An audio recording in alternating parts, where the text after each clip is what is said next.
ke undangan dulu. Yuk, undangan ya. Bab 1041 sampai bab 1044. Semua orang tercengang sejenak. Terutama bos Gongyang San Shui. Setelah mendengar ini, San Shui mau tidak mau bertanya, "Ayah, saudara laki-laki kelima telah menjadi seperti ini. Apa gunanya kita menutup pintu istana sekarang? Dari apa yang kulihat, sebaiknya kita keluar dan menyatakan perang secara langsung dengan Biro ke-6. San He juga setuju dengan kakak laki-lakinya. Dia berkata dengan keras, "Ayah, menurutku apa yang dikatakan kakak laki-laki tertua itu masuk akal. Pihak lain sudah memanfaatkan kita untuk berbuat apa-apa. Jika kita tetap acuh tak acuh, aku khawatir keluarga Gongyang kita akan hilang sepenuhnya di kota Honghe di masa depan." Yang Kaitai mengerutkan kening dan berkata dengan sedih, "Apa, tidakkah kalian semua ingin mendengarkan pengaturan saya sekarang? Apakah kalian ingin memberontak? Saya akan mengatakannya lagi untuk yang terakhir kalinya. Selama saya hidup untuk 1 hari, kamu harus ikuti perintahku dan bertindak. Jika kamu tidak menurut, aku akan membiarkanmu naik gunung." Kata-kata ini lantang dan menyentuh hati beberapa saudara. Kelima bersaudara itu memilih diam. Tepat ketika Ram Kaitai bangun dan hendak pergi, Qi Kuai bertanya. Tetapi tidak memikirkan tentang Sun Soukang. Tetapi dia berbisik, "Senior, saya tidak tahu apakah harus mengatakan sesuatu atau tidak. Situasi saat ini adalah meskipun saya tidak mengatakannya, Anda mungkin tahu apa situasinya. Menurut pendapat saya, hal yang paling penting saat ini adalah lebih baik mengunci wakil direktur Ming dan ketua tim terlebih dahulu dan memutus semua kontak antara mereka dan dunia luar. Hanya dengan cara ini kita dapat mencegahnya, mereka agar tidak menghubungi Li Fugui dan menyebabkan Li Fugui melakukan kejahatan berikutnya." Kelima putranya tidak mengetahui detailnya situasinya, tetapi Gongyang Kaitai memiliki penjelasan dalam pikirannya. Ia sudah mengetahui siapa yang bertanggung jawab atas masalah ini, namun dalam situasi seperti ini, belum mudah baginya untuk mengungkapnya. Memikirkan hal ini, Gongyang Kaitai hanya mencibir, menatap Sun Soukang dan berkata-kata demi kata, "Wakil Direktur Sun, bagaimana menangani masalah ini adalah urusan keluarga Gongyang kami, dan ini bukan giliran Anda di ronde ke-6. Arahkan jari Anda." Setelah mengatakan ini, Gongyang Kaitai berkata kepada San He, "San He, bawa wakil direktur Sun ke kamarnya, dan kalian harus ingat bahwa siapapun yang berani menimbulkan masalah bagi Xiao Ming akan keluar dari istana Honghe. Saya ingin melihat baik-baik hari ini. Lihat, beberapa dari pencuri ini dapat melakukan hal-hal mengejutkan lainnya selain melakukan hal-hal kotor ini." Hati Sun Soukang menegang. Melihat tatapan Gongyang Kaitai, Sun Soukang sudah mulai ragu apakah keputusannya untuk datang ke kota Honghe adalah keputusan yang tepat. Tapi sekarang, tidak ada gunanya menyesalinya. Seperti kata pepatah, sulit untuk pulih setelah air terjun. Begitu banyak orang yang meninggal sekarang. Yang bisa dia lakukan sekarang adalah terus melakukan ini sesuai rencana awal. Faktanya, ketika keluarga Gongyang benar-benar berencana untuk mengambil tindakan terhadapnya, dia hanya bisa menarik sepupunya keluar dan menggunakan kepala sepupunya untuk menghilangkan kecurigaannya. Sambil berpikir seperti ini dalam pikiranku, Sun Soukang buru-buru menundukkan tangannya ke Gongyang Kaitai dan berkata, "Senior-senior, kamu pergi dan istirahat dulu. Jika kamu punya perintah, kamu bisa meneleponku kapan saja." Gongyang Kaitai sedang dalam suasana hati yang membosankan dan berjalan sepanjang jalan ke aula belakang. Begitu dia memasuki pintu, dia berbalik. Dia berkata kepada putra sulungnya San Shui, yang mengirimnya ke sini, "Pergi dan minta Xiao Ming datang ke sini." Gongyang San Shui menunjukkan ekspresi hangat dan marah di wajahnya, sedikit mengernyit dan berkata, "Ayah, apa yang dikatakan wakil direktur Sun masih berlaku, masuk akal, sekarang kita memiliki." Sebelum San Sui selesai berbicara, Gongyang Kaitai berkata dengan wajah dingin, "Don, jangan khawatir. Aku yakin dengan masalah ini, sekarang kita hanya perlu menunggu." Dalam 3 atau 2 hari, jika tidak ada jejak Xiaona dalam beberapa hari, aku akan memberitahumu apa yang harus dilakukan. Tapi sekarang, apa yang kita punya yang harus dilakukan adalah bersikap mantap, dan kita tidak boleh mengacaukan posisi kita dan membiarkan orang lain mengambil keuntungan darinya, masuk dan bunuh dengan pisau pinjaman.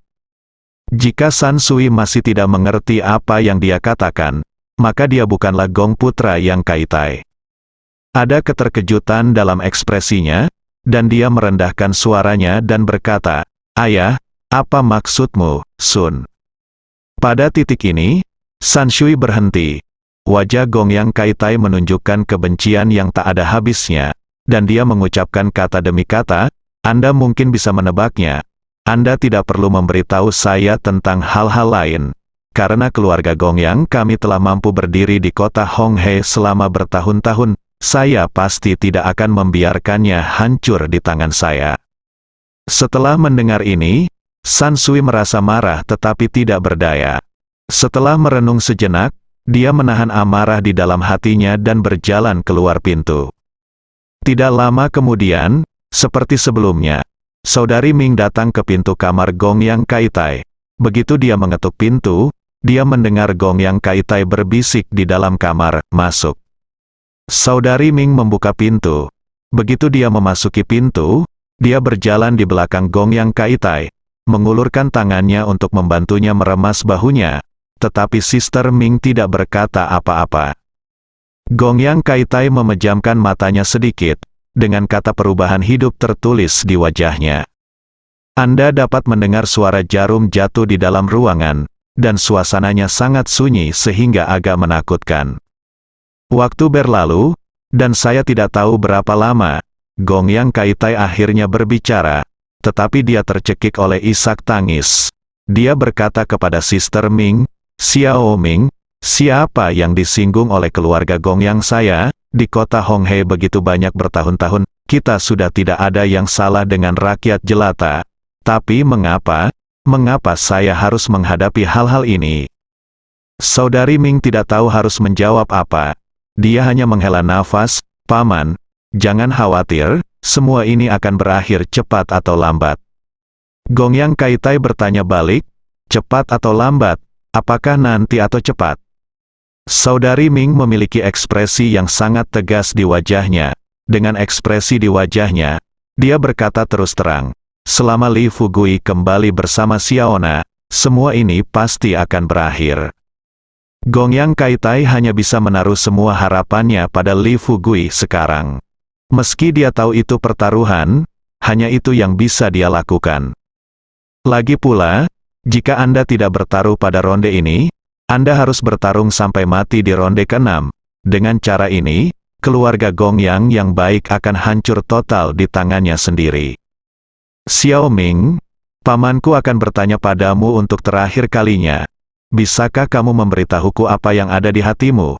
Akankah Li Fugui membawa Xiaona kembali?" Mata Sister Ming menunjukkan ketulusan dan dia mengangguk lagi. "Baiklah. Aku berjanji, dia pasti akan melakukannya, bawa Xiaona kembali. Paman, jangan khawatir. Jika Li Fugui tidak bisa membawa Xiaona kembali, aku akan bunuh diri di depanmu." Mulut Gong Yang Kaitai menunjukkan sedikit kepahitan. Dengan senyuman di wajahnya, dia melambai tangannya dan berkata, "Xiao Ming, bagaimana aku bisa membiarkanmu meninggalkan dirimu sendiri di depanku? Baiklah, jangan membicarakan masalah ini untuk saat ini. Mari kita bicarakan tentang wakil direktur Sunmu." Saudari Ming mengarahkan pandangannya pada Gong Yang Kai. On wajah Tai, dia berkata perlahan, "Paman, menurutku, mari kita berhenti berbicara satu sama lain sekarang dan menunggu sekarang. Belum terlambat bagi kita untuk berbicara ketika Fugui kembali." Gong Yang Kaitai jelas tidak. "Saya pikir Sister Ming akan mengatakan ini." Dia menatap mata Sister Ming, menundukkan kepalanya dan berpikir sejenak, lalu berkata, "Oke, kalau begitu kita akan menunggu bersama. Saat Li Fugui kembali, aku akan mencari tahu pembunuh putraku, dan aku akan membiarkannya mati. Tidak ada tempat pemakaman." Saudari Ming hanya mengangguk ringan dan berbisik di samping Gong Yang Kaitai. Paman, jangan khawatir, saya akan membantu Anda ketika saatnya tiba. Yuxu Guan, di kamar kerja Yuzhen, Li Fugui memeluk Yuzhen dengan erat. Meskipun dia sudah terluka, ada sedikit senyuman di wajahnya. Di mata Yuzhen, Li Fugui tidak bisa lagi dianggap sebagai manusia. Lebih tepatnya dia lebih seperti binatang buas. Yuzhen tidak tahu sudah berapa kali dia dibaptis oleh bajingan ini. Saat ini, meskipun dia ingin memotong Li Fugui menjadi beberapa bagian, dia tidak memiliki kekuatan untuk memegang pisau. Ia membuka matanya, dan yang dilihatnya adalah bekas luka di tubuh Li Fugui yang pernah ia cakar dan gigit. Sebagian bekas lukanya sudah tidak mengeluarkan darah lagi, namun ada pula yang masih mengeluarkan darah. Waktu berlalu setiap detik, setelah waktu yang tidak diketahui, di luar gelap gulita. Ruangan itu sangat sunyi, Yuzhen bisa dengan jelas mendengar detak jantung Li Fugui. Nafas Li Fugui teratur, pikirannya sedikit bingung, dan dia terus memikirkan segalanya sejak dia mendapatkan buku kedokteran. Li Xiuling, Janda Liu, Xiao Wei, Saudari Jin Yi, Ning Jing dan lainnya muncul di depan mereka. Iya, hidup memang begini, masa lalu hanya bisa dijadikan kenangan, namun masa kini penuh dengan segala macam kebetulan. Memikirkan hal ini, sudut mata Li Fugui tertuju pada wajah Yuzhen. Melihat mata Yuzhen masih penuh dengan kebencian yang tak ada habisnya, dia tidak bisa menahan senyum di wajahnya dan menghela nafas pelan. Cantik, jangan salahkan aku terpaksa menjalin hubungan denganmu, mungkin aku bisa masih menoleransinya. Entah aku akan bertahan selama beberapa tahun, atau aku akan dipukuli sampai mati olehmu.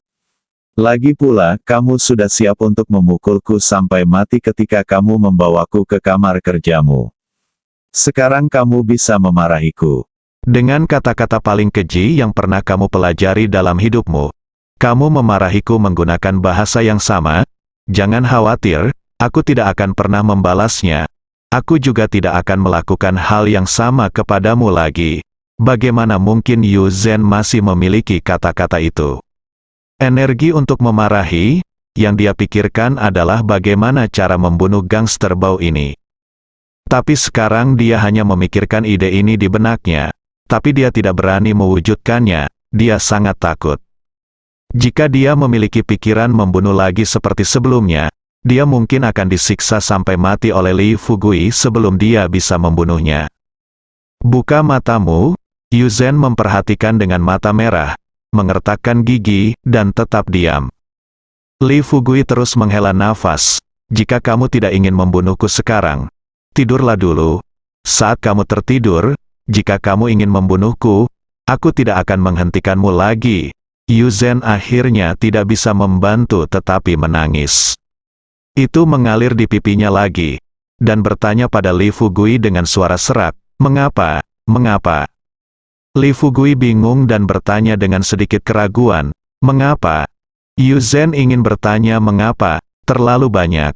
Dia ingin tahu mengapa dia, pria kuat di tahap tengah Jindan, bisa ditekan oleh Li Fugui, yang berada di tahap akhir Xiantian. Dia ingin tahu lebih banyak lagi, bagaimana Li Fugui tahu bahwa teh itu beracun, mengapa dia bisa meminum teh beracun tersebut dan pada akhirnya tetap baik-baik saja. Dia juga ingin tahu kemana perginya roh rubahnya sekarang. Mengapa Ling Hu tidak keluar untuk menyelamatkannya ketika dia diganggu oleh Li Fugui. Melihat Li Fugui menatapnya dengan tulus, Yuzhen memiliki banyak pertanyaan di benaknya, tapi dia tidak bisa menjawab satupun. Tanpa diduga, pada saat ini, Li Fugui sudah mengetahui pikiran Yuzhen. Dia sedikit menyesuaikan posisi tidurnya, merentangkan tangannya, dan menarik Yuzhen ke dalam pelukannya. Yuzhen tidak melawan atau melakukan perlawanan apapun. Saat ini, dia terlihat seperti anak kucing kecil yang jinak. Diam-diam, tapi penuh kebencian, dia bersandar di pelukan Li Fugui. Senyum tipis muncul di sudut mulut Li Fugui. Dia tidak bisa menahan untuk tidak mencium kening Yuzhen dengan penuh kasih sayang. Lalu dia merendahkan suaranya dan berkata, "Oke, saya mengerti mengapa kamu menanyakan pertanyaan seperti itu.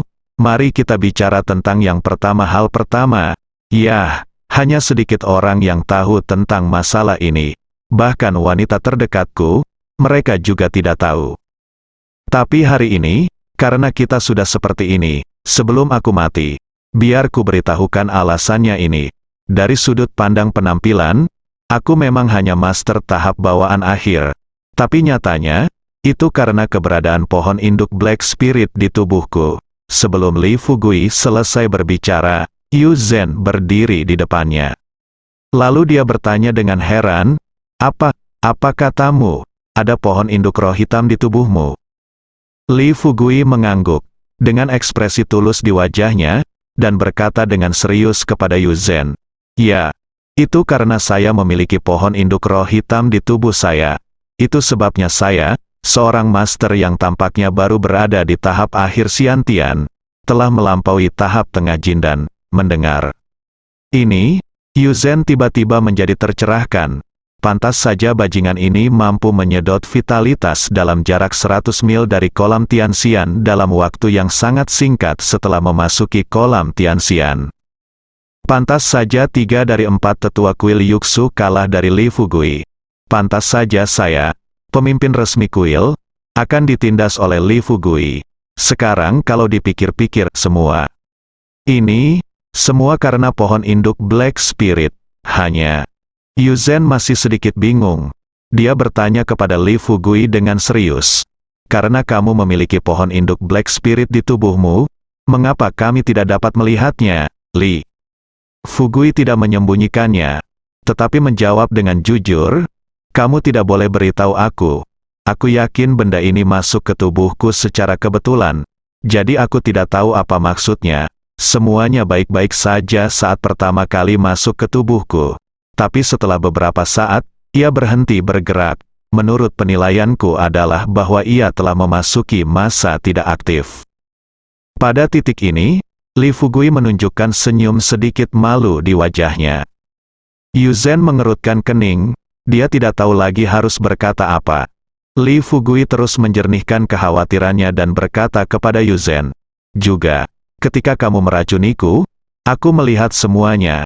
Sebelum aku minum teh, aku juga meminum obat penawar rahasiaku sendiri. Apalagi racun yang kamu berikan padaku. Bahkan racunnya, pada gigi ular hijau kecil Xiaona tidak bisa menyakitiku." Yu Zhen mengatupkan gigi peraknya dan menghela nafas diam-diam di dalam hatinya.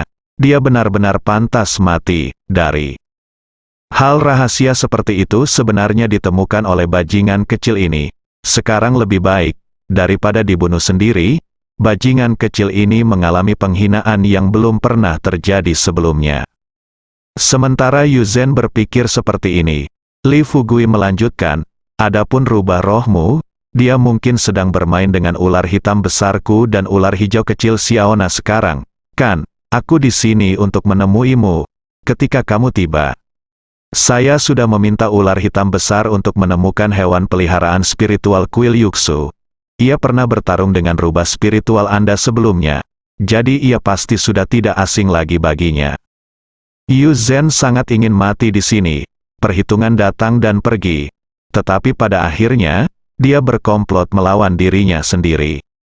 Melihat Li Fugui, Yu Zhen tidak bisa menahan diri untuk tidak bertanya lagi. "Izinkan saya menanyakan satu pertanyaan terakhir. Bagaimana Anda tahu apa yang saya pikirkan?" Li Fugui tidak menjawab pertanyaan ini. Di satu sisi, dia tidak ingin orang tahu bahwa dia bisa melafalkan gong. Di sisi lain, sekarang Yu Zhen bisa bertanya pada dirinya sendiri begitu banyak pertanyaan. Itu berarti Yu Zhen menjadi penasaran dari lubuk hatinya yang paling dalam. Seperti kata pepatah, rasa penasaran membunuh kucing. Apalagi antar manusia, jika seseorang menjumpai suatu barang tertentu, begitu ia penasaran, kemungkinan besar ia akan membeli barang tersebut dan mempelajarinya dengan cermat. Dan di antara manusia, rasa ingin tahu seringkali menjadi dasar perasaan. Li Fugui sedang memikirkan hal ini, tetapi dia hanya tersenyum dan berkata, "Saya tidak tahu, Mungkin Anda dan saya memiliki pemahaman tertentu. Bagaimanapun, saya dapat menebak apa yang Anda pikirkan hanya dengan menatap mata Anda. Ya. Yu Zhen tampak tidak percaya. Dia mencibir, menatap Li Fugui dan bertanya, "Kalau begitu katakan padaku, apa yang aku pikirkan sekarang?" Li Fugui berkata tanpa ragu-ragu, "Apakah kamu berpikir apakah kamu harus makan dulu atau menunggu sampai kamu membunuhku?" Yu Zhen benar-benar bingung kali ini, matanya melebar dan dia menatap Li Fugui dengan tidak percaya. Saya tidak tahu berapa lama, tapi dia tidak bisa menahan gemetar. "Li Fugui, kamu benar-benar monster." Li Fugui terkekeh, mencium kening Yu Zhen lagi, dan kemudian menjelaskan, "Maksudku cantik, Don, jangan katakan itu tentangku. Oke, sungguh monster, aku sebenarnya hanyalah orang biasa. Ngomong-ngomong, aku lupa apa yang kukatakan padamu sebelumnya. Aku belajar psikologi selama beberapa waktu, dan aku mungkin bisa melihat melalui apa yang kamu pikirkan, yang berbeda dari apa yang telah aku pelajari sebelumnya. Ini ada hubungannya dengan psikologi." Yu Zhen berkata dengan nada menghina, "Kentut, bisakah psikologi juga memungkinkanmu melihat apakah aku ingin makan dulu atau membunuhmu dulu, Li?" Fugui tidak panik, dan menganalisis dengan cermat dan berkata, "Tentu saja bisa. Ayo pikirkanlah, kamu ingin membunuhku. Apakah aku yakin akan hal ini, Yu?" Zhen tidak mengatakan apa-apa, tetapi memberitahu Li Fugui dengan matanya bahwa apa yang dikatakannya benar. Li Fugui melanjutkan, "Lagi pula, suara keroncongan di perutmu membuktikan bahwa kamu sekarang lapar dan ingin makan. Ini pasti baik-baik saja kan?" Yu Zhen terdiam. Dia mengerutkan kening dan menatap pria jahat yang menggendongnya dengan hati-hati, merasakan emosi campur aduk di hatinya. Li Fugui, sebaliknya, terus tersenyum dan berkata, "Jadi, apa yang kamu pikirkan sekarang adalah apakah akan membunuhku dulu atau makan dulu? Tapi saya punya pendapat di sini, saya tidak tahu apakah aku harus mengatakannya atau tidak." Yu Zhen berkata dengan dingin, "Bicaralah." Li Fugui mengangguk dan berkata dengan lembut, "Jika kamu ingin aku melihatnya, ayo makan dulu. Bahkan jika kamu ingin aku mati, jangan biarkan aku kelaparan sampai mati, kan? Selain itu, kamu bunuh aku ketika kamu lapar, dan jika nanti kamu menghancurkan otakku, kamu akan dipenuhi materi otak di seluruh tubuhmu, dan kamu mungkin akan lapar selama beberapa hari. Lihat pada sosokmu, kamu sudah sangat langsing. Jika kamu lebih kurus, kamu akan terlihat jelek." Beberapa kata Li Fugui hampir membuat Yu Zhen tertawa terbahak-bahak. "Baru saja, aku merasa seperti telah menderita penghinaan yang tak berkesudahan." Tanpa diduga, sikap Yu Zhen terhadap Li Fugui kini sedikit berubah. Terutama dua kali Li Fugui mencium keningnya, tatapan penuh kasih sayang dari pihak lain sepertinya tidak palsu. Li Fugui melihat perubahan dalam pikiran dan pikiran Yu Zhen, dan hatinya yang menggantung perlahan-lahan menjadi rileks, untuk membuat Yu Zhen merasa lebih baik. Dia mengangkat selimut dan melompat dari tempat tidur tanpa mengenakan pakaian apapun. Ketika Yu Zhen melihatnya, dia sekali lagi tampak seperti ingin membunuh Li Fugui. Tetapi ketika hatinya dipenuhi dengan kebencian yang tak ada habisnya, Li Fugui menemukan 2 botol cairan spiritual dari saku celananya.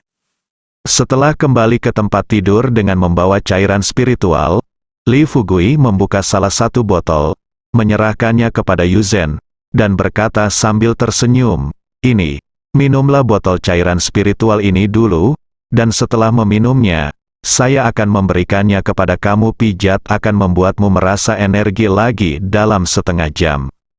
Yu Zhen sedikit bingung. Dia menatap Li Fugui dan bertanya, "Kalau begitu, kamu tidak takut aku akan menjadi lebih baik dan membiarkan orang datang untuk membunuhmu?" Li Fugui terkekeh, memasang tampang lurus, dan berkata dengan acuh tak acuh, "Sekarang aku ingin bunuh saja aku. Ngomong-ngomong, saat aku ikut denganmu, aku sudah memutuskan untuk mati. Kalau tidak, aku tidak akan berani membunuhmu. Seperti kata pepatah, jika kamu mati di bawah bunga peoni, kamu akan menjadi hantu. Aku bisa tidur dengan putri penguasa kuil Yuxu di kuil Yuxu. Hei, meskipun aku mati, aku bisa mengangkat kepalaku di depan leluhurku. Kan, Yu Zhen juga yakin. Kata-kata tak tahu malu keluar dari mulut Li Fugui dan tampak begitu berapi-api. Entah berapa banyak gadis yang telah disakiti oleh bajingan kecil ini sebelumnya. Dengan pemikiran ini di benaknya, Yu Zhen mengulurkan tangannya dan mengambil cairan spiritual. Dia tidak banyak berpikir dan meminum cairan spiritual itu dalam satu tegukan.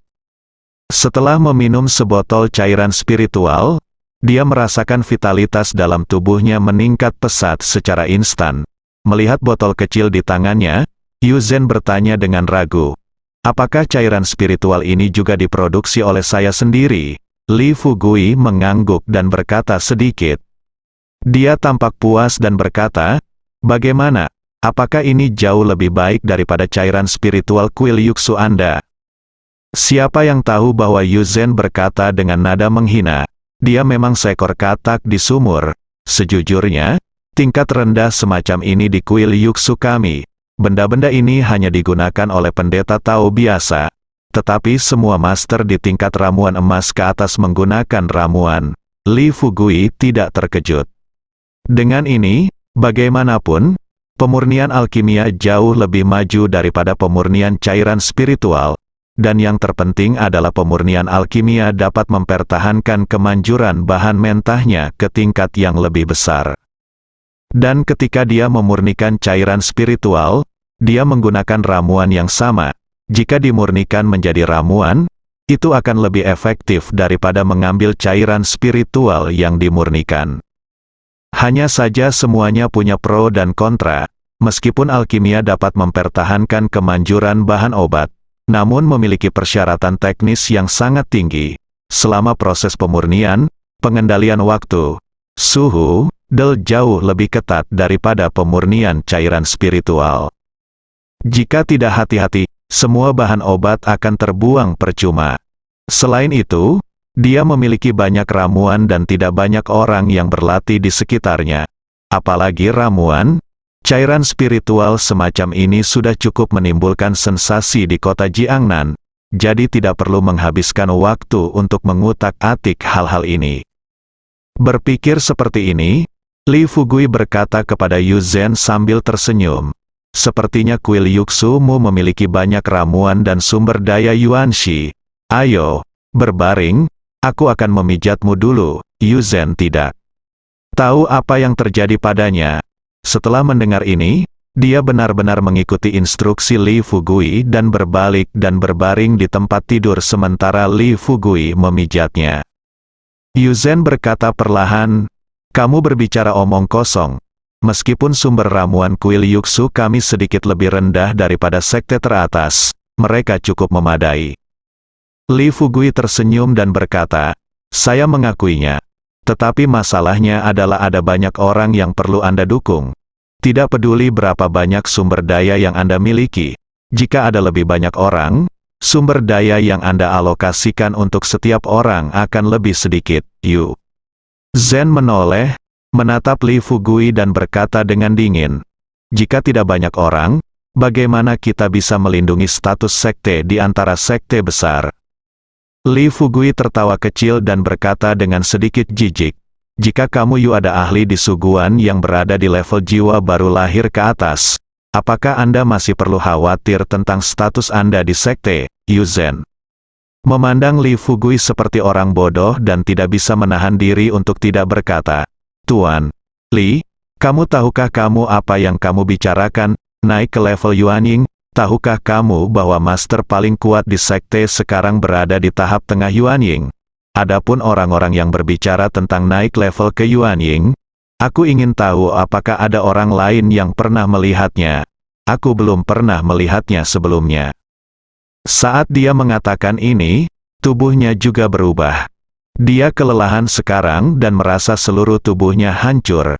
Sekarang dipijat lembut oleh Li Fugui, tubuhnya terasa seperti telah disuntik kembali dengan darah. Yang terpenting perasaan ini cukup nyaman. Tanpa disadari, Yu Zhen seperti terhipnotis, memejamkan mata dan tertidur. Li Fugui memandang Yu Zhen yang sedang tidur nyenyak, dengan senyuman tipis di bibirnya. Awalnya ia berencana menunggu Yu Zhen tertidur lalu melarikan diri. Tapi kemudian saya memikirkannya, bahkan jika dia melarikan diri, kemana dia bisa pergi? Yuksuguan sekarang tahu persis di mana dia berada. Dia berlari kembali, dan Yuksuguan pasti akan mengirim sejumlah besar ahli ke desa Xiaoxi saat itu.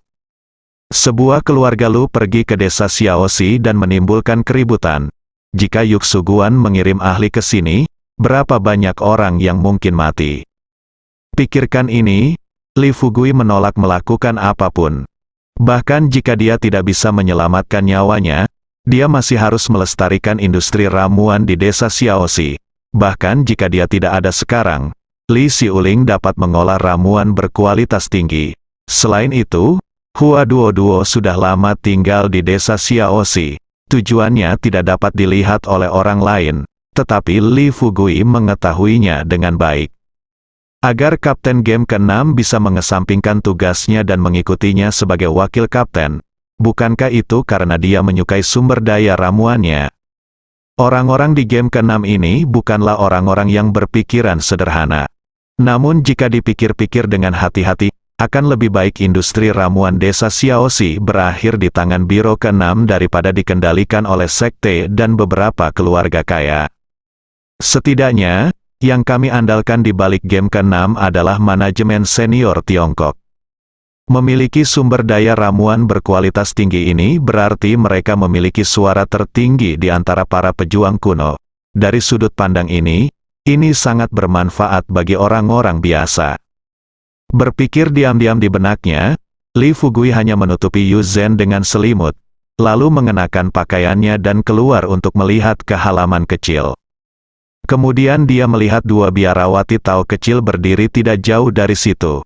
Namun, kedua biarawati Tao ini membuka mata lebar-lebar dan memandang Li Fugui dengan tidak percaya. Li Fugui tersenyum dan berkata kepada dua biarawati kecil Tao itu, "Apa yang kamu lihat? Mengapa kamu tidak cepat menyiapkan makanan untukku?